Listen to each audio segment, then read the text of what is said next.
नमस्कार दोस्तों। आज की ये खबर सिर्फ बजट की नहीं है।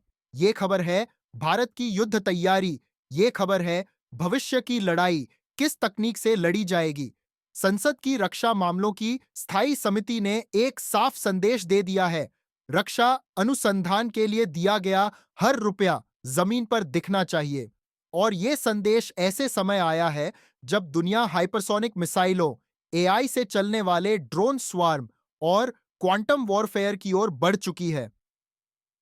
चीन हाइपरसोनिक तकनीक में छलांग लगा चुका है। अमेरिका और रूस डायरेक्टेड एनर्जी वेपन पर काम कर रहे हैं। Israel AI based battle management system तैनात कर रहा है। और ऐसे माहौल में सवाल सिर्फ ये नहीं है कि भारत के पास पैसा है या नहीं। सवाल है, क्या भारत अपने दे गए पैसे को समय पर सही दिशा में खर्च कर पा रहा है। यही चिंता संसद की समिति ने खुले शब्दों में रखी है। समिति ने डीआरडीओ की खुलकर तारीफ की है, क्योंकि आज डीआरडीओ सिर्फ मिसाइलें नहीं बना रहा, वो भविष्य की युद्ध तकनीक गढ़ रहा है। Artificial intelligence, quantum technology, neuromorphic computing, military cyber tech compound, semiconductors, laser and directed energy weapon, ये वो तकनीकें हैं जो आने वाले युद्धों में तय करेंगी कौन देखेगा, कौन पहले वार करेगा और कौन बचेगा। सरकार ने इस साल डीआरडीओ को दिए हैं 26,816 करोड़। लेकिन सबसे बड़ा गेम चेंजर है technology development fund, TDF. Deep tech के लिए अलग से 500 करोड़, एक प्रोजेक्ट की सीमा 10 करोड़ से बढ़ाकर 50 करोड़। मतलब अब स्टार्टअप और प्राइवेट इंडस्ट्री भी बड़े डिफेंस प्रोजेक्ट उठा सकती है।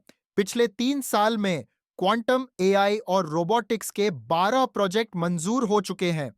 ये सिर्फ खर्च नहीं है, ये भारत की डिफेंस इंडस्ट्री को मी एंश्योर करने की रणनीति है। डीआरडीओ ने एक और बड़ा दांव खेला है। Industry academy, centres of excellence, IITs, IISc और यूनिवर्सिटीज में 15 centre, 82 future defence verticals, 285 project, 1037 crore से ज्यादा की रिसर्च। हाँ, ये रिसर्च आज की लड़ाई नहीं जीतेगी, लेकिन ये तय करेगी 5 से 10 साल बाद भारत किस स्तर पर खड़ा होगा। यहीं से निकलेंगे अगली पीढ़ी के रडार, ड्रोन ब्रेन और साइबर वॉर सिस्टम। लेकिन समिति की चेतावनी भी उतनी ही अहम है। भारत की सबसे बड़ी कमजोरी रही है अंडर स्पेंडिंग। पैसा होता है लेकिन समय पर खर्च नहीं हो पाता। प्रोजेक्ट लटकते हैं, टेक्नोलॉजी आउटडेटेड हो जाती है। संदेश साफ है, अगर पैसा है तो उसे रोकना देश की सुरक्षा रोकना है।